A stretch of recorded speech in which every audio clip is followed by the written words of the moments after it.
myself. I just, work and pay my We bills join and my fellow so Idahoans forth. currently And I in just came in here progress. one day and I put $50 on the desk and I took a class on the few do's and don'ts of a producer, and I determined the content for the show, and that's it. If you have an idea for a show, come on down. This is great fun. So it's community television, TV, CTV, online.org. TV, CTV, online.org. And that stands for Treasure Valley Community Television, online.org.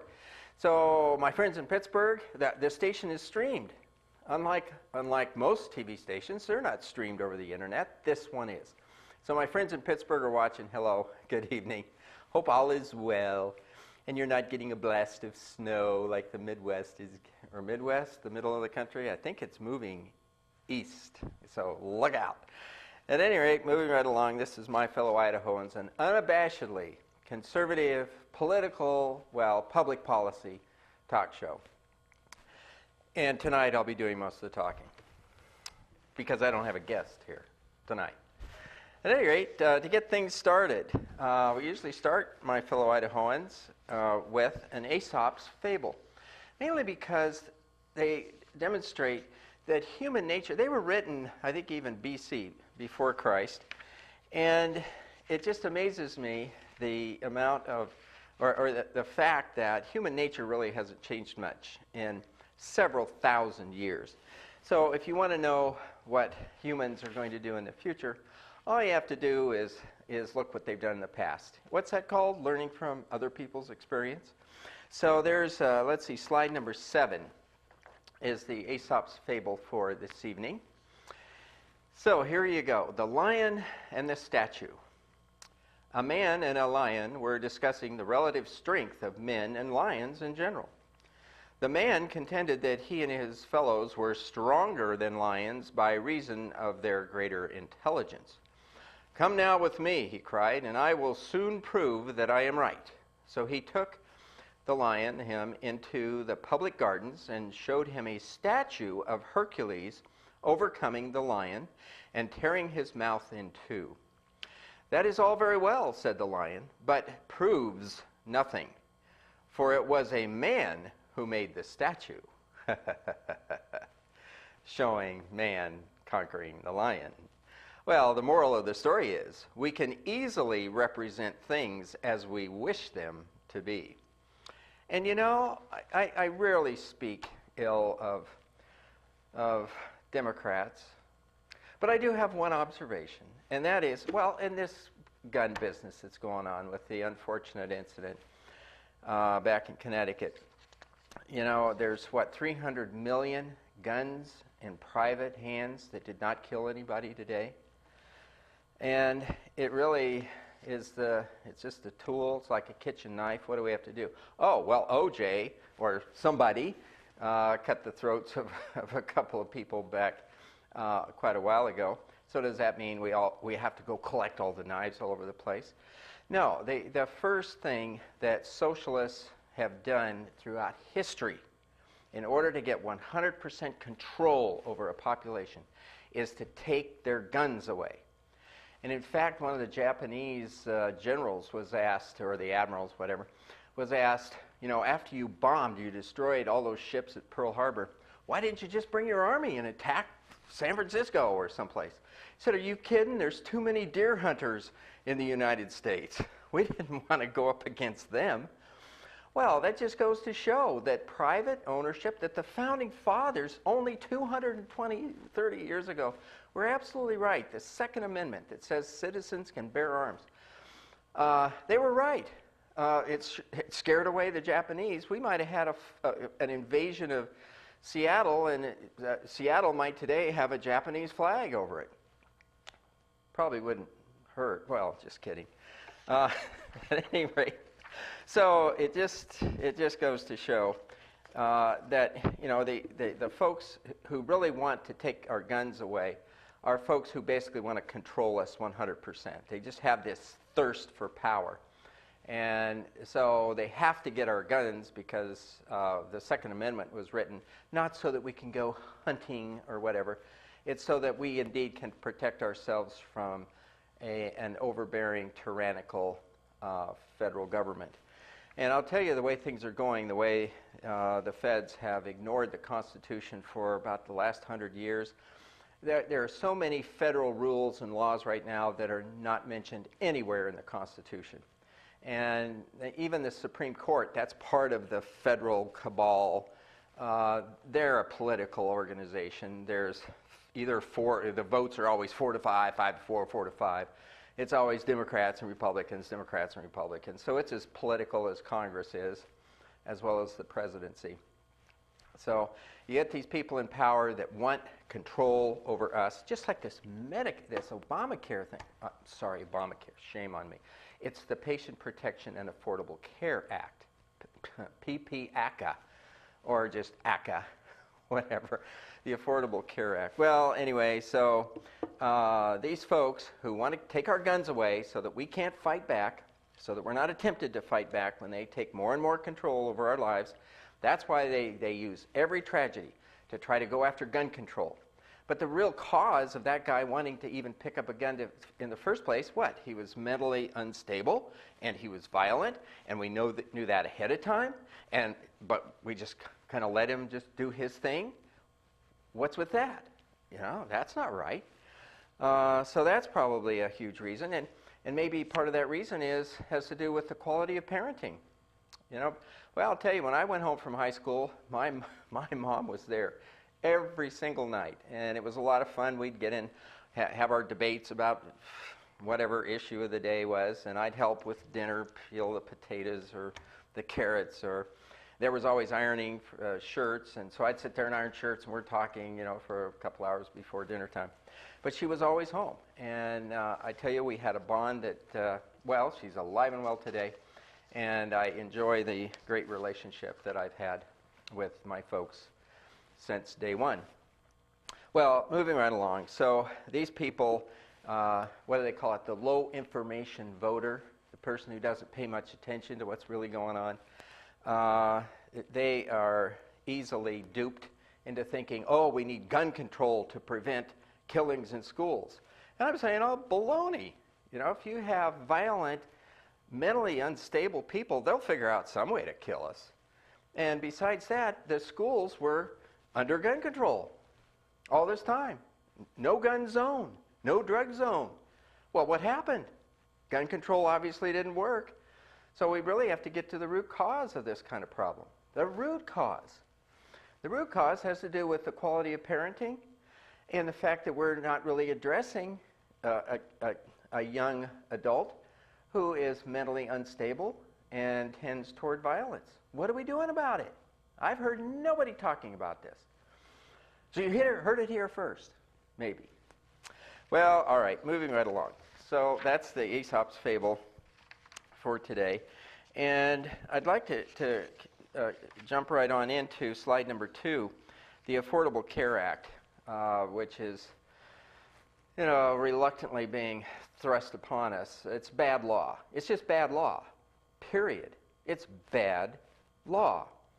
If I want health insurance, I go to an insurance company. I see what they have to offer. I see what the cost is. I either buy it or I don't.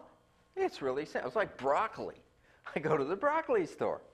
I look at the price. I look at, you know, what I'm going to get, and I decide whether to buy it or not. Well, why do we need government sticking its finger in between me and the insurance company that has a product for sale? I don't need a government entity. And to have the federal government tell me that they're going to tax me additional, and this goes for everybody. This goes for a lot of kids that are just graduating from high school and in college years and just right after college, healthy kids. You know, they may not have health insurance. A lot of them don't really, quote unquote, need it. What they may need or want is a catastrophic accident policy. So if they get into some car wreck or they've skiing accident or dirt biking or whatever, fall off a bike, crack their head, then you want insurance to kick in. But do you need, you know, to pay $8,000 a year for insurance? No way.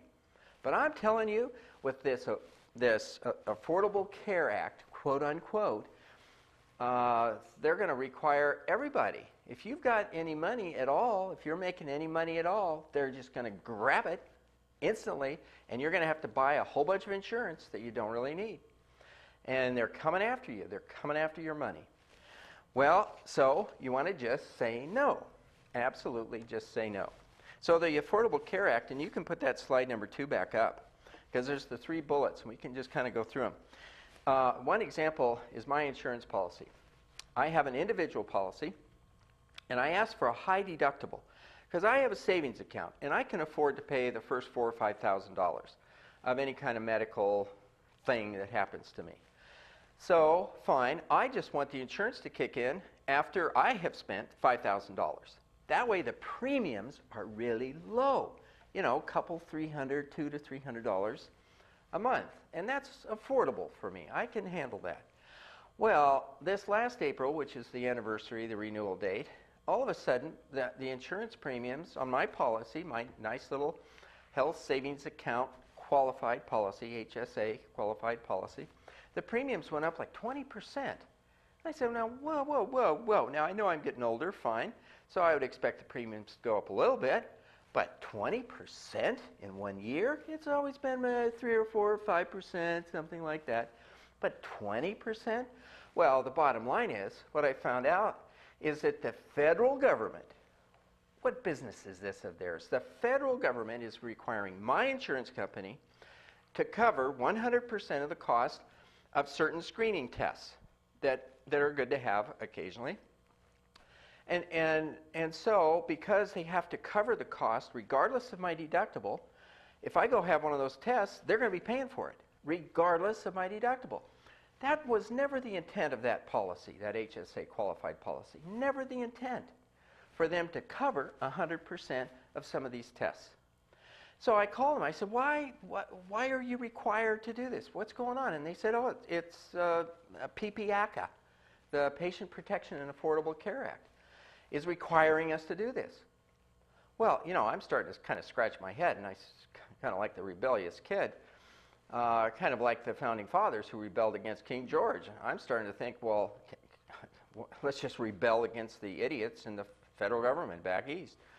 Just tell them, no, we're just not going to do it. It's bad law, stupid, it's a waste of money, it's going to drive costs out of sight high. Anything the government touches, if it has to do with social stuff like this thing, they usually mess it up. It becomes a mess, just like welfare is a big mess and food stamps are a big mess. That's all, you know, required federal stuff. You also have to look at the source of the money. Taxes. Well, taxes. They're forced. You know, government is force. And that's the little book that I suggest people get. It's just a little book called The Law. It was written in 1850 by a French political philosopher, Frederick Bastiat. Very, very intelligent guy. And he said, basically, that we have life, we have our freedom, and we have property. We trade some of our labor. We'll go get some wood or something and carve a neat little tool or whatever. And after we invest our labor in creating something, it's just natural for humans to want to keep the thing and take care of it and use it and so forth. So if somebody comes to take it away from you, you kind of say, no, it's mine. I made it. You know, what are you doing? Well, so the Creator or fate or whatever has given us our lives, our desire for freedom to be able to do what we want, and our desire to have and own property. And Frederick Bastiat, he said, if you want to form a government, he said, then the only real purpose, or else you're asking for trouble, is to form a government that protects those 3 things, that protects your life, protects your liberty, and protects your property. If you ask government to do anything else, you're asking for big trouble. And what do we have today is big trouble. So get this little book, The Law, Frederick Bastiat. It's really, really interesting. Written in 1850, and this guy predicted, in 1850, that was, 10 years before the Civil War in this country. And he predicts right in this book, in 1850, he said that great experiment across the Atlantic Ocean called the United States, that great experiment in freedom, they're going to have some big trouble for only 2 things that they're doing that violate the basic principles.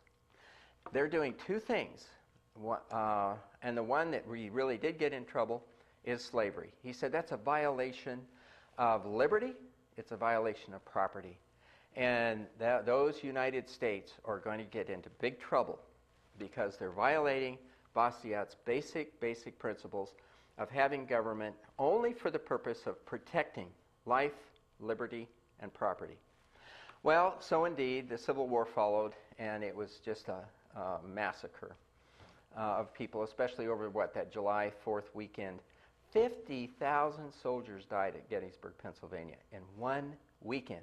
And I think there was something like 20,000 horses that died also. It was a mess. And it was predicted precisely by Frederick Bastiat. Very interesting. Well, all right, so my premiums have gone up. And in fact, my premiums, I was just looking at this the other day, if they go up again this coming April, they may be unaffordable. So the Affordable Care Act, whose judgment is it whether it's affordable? As far as I'm concerned, if my premiums go up much more, they're going to be unaffordable. So here the federal government, in their infinite wisdom, is causing my insurance premiums to be unaffordable. So it's time, I think, for the states to stand up and say, forget it, this is absolutely bad law, we're ignoring it, just like California and Washington and Colorado are ignoring the federal no marijuana law. You just tell the federal government, sorry, not doing it, bad law. Well, all right, let's see. Here we go. Oh, who gets to pay for all of this? You know, the federal budget. I mean, the budget that the president submitted, which the Senate, not doing its constitutional job of approving a budget, Harry Reid has just ignored that requirement in the Constitution. How does he get away with that? Anyway, he just ignores it, says, no, we're just going to allocate money as we go along, sort of whatever we need. And then the president submits a budget, big fat book, that calls for additional debt of 1.3 or 4 trillion. 1.3 or 4 trillion dollars. A trillion is a million. I would like just 1 million. But to have a million, that just hurts my head to even think about it. And the president wants us to go in debt an additional 1.3 trillion in 1 year. Where does that money come from? Go into debt. What does that mean? We go into debt every day. There's an auction. We're auctioning off Treasury bills. Treasury bills are printed by the U.S. Treasury. And so you have this pile of paper with wet ink, and they dry it all out. It's all ready now to sell. It has no intrinsic value. I mean, it's just a piece of paper. And so they auction, I think they have like 2 or 3 auctions a day, and they're begging the international community and other organizations, whatever, to buy these treasury bills to give us cash so that the government has cash to spend. Well, we got 16 trillion now in debt. Every federal dollar that's spent, it's like 42 cents of it is borrowed. And who's going to get to pay it back? Probably not me, because I'm getting old. It's going to be all these 22, 20, 30-year-olds. They're going to get saddled with the debt. And here's another little guy who's going to get saddled with debt. This is slide number 3. And he's sitting there looking up at Mommy saying, Mother, why is the president causing all this debt that I'm going to have to pay?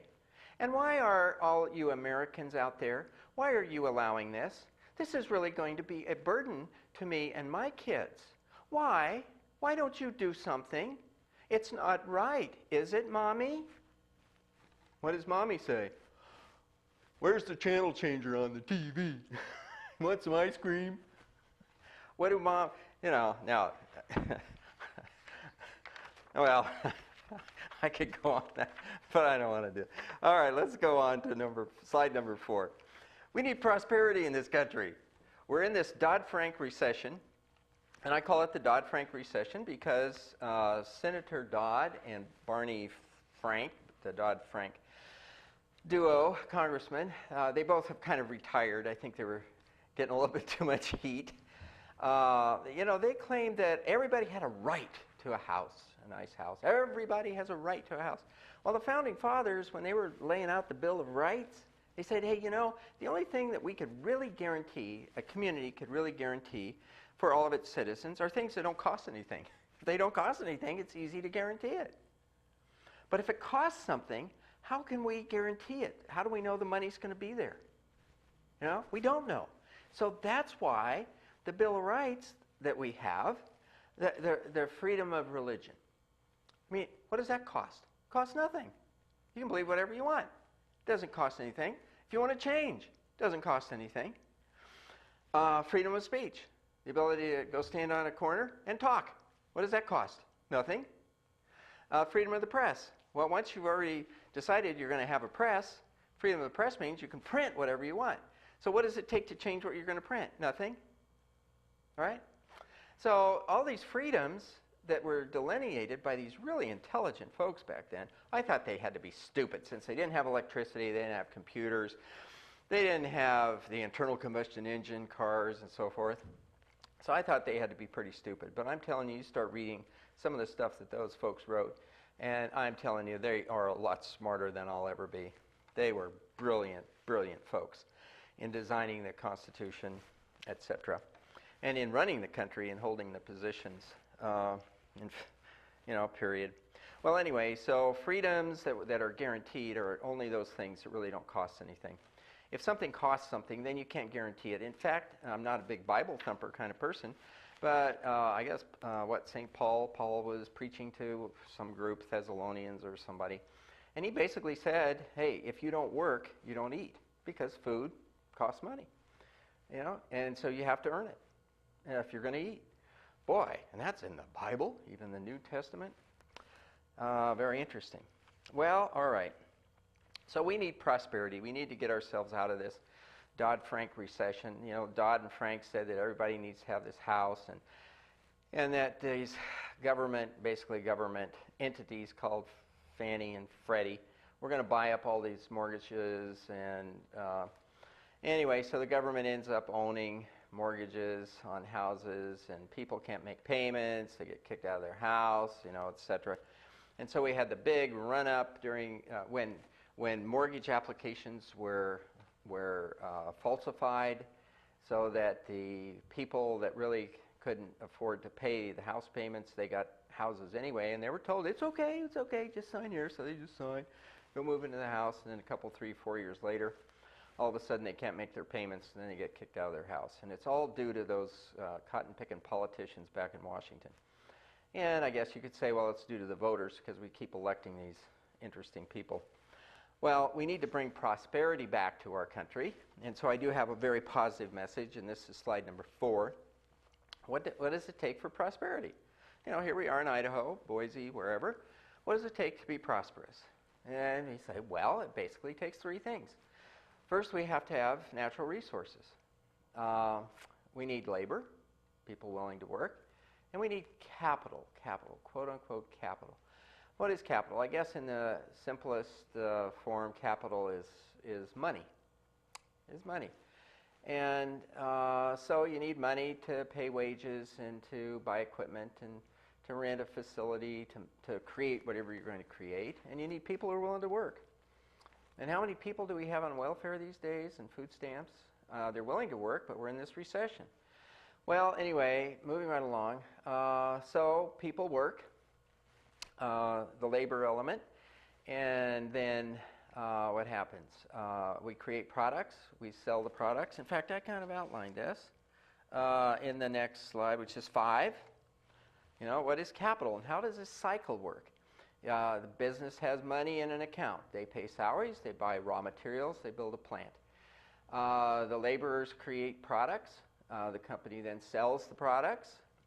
They sell them for a little bit more than what it costs to make them, therefore they have some profit. And that profit then becomes the capital for the next cycle. Now, what happens, the federal government, shame on us, back in 1913, we had to pass a constitutional amendment because income tax was against the Constitution. It was unconstitutional. But the intelligent progressives back in Woodrow Wilson's administration back in 1913 said, oh, no, we need to be able to collect income tax. And it barely was ratified by the states. So what happens is you have profit at a company. Now you have this chunk of capital, a big chunk that you can go back and invest and repeat the cycle, which employs people, etc. But no, oops, there's a drain, draining off a bunch of that profit. Every year there's a drain. It just sucks all that profit. And it's called income tax. And so the amount of capital that's left to repeat the cycle and hire more people and so forth is cut way back. And when you look at the current policy of our federal government today, what is happening? They're attacking those three things that have made this country great, that cause prosperity. The federal government is attacking capital with their income tax. They attack our access to natural resources with what? The EPA and the Fish and Wildlife Service and so, like at Lake Lowell, what a joke that is. Oh, we can't do boating on Lake Lowell because it's disturbing waterfowl nests. Oh, baloney. Go back to Washington. We can take care of Lake Lowell. At any rate, I'm trying to show you one more slide, but I can't because we're running out of time. But the governor did send me a letter. I'll show you this next Thursday, and where he's defending his recommendation to create a state health insurance exchange. And I'm telling you, I read this last paragraph about 3 or 4 times. I cannot understand what he's saying. I mean, one of his staff people wrote it. I mean, they had to have gone to college, I think. Pretty sure. Governor had to have read it. But I can't understand it. So we'll just have to wait till next time. In the meantime, come on down, create a show at Community TV, Treasure Valley Community Television. You can go to the website, tvctvonline.org. You can watch whatever is showing on the channel, and you can come down here, and for $50, they will air a half-hour show, your show, every week for a whole year. A whole year. So what, 52 shows, more or less. At any rate, I thank you for joining me and my fellow Idahoans. I want you to have a wonderful evening. Merry Christmas, Happy New Year, Happy Hanukkah, and whatever else you might be celebrating. And we'll see you next time. Take care. Good night.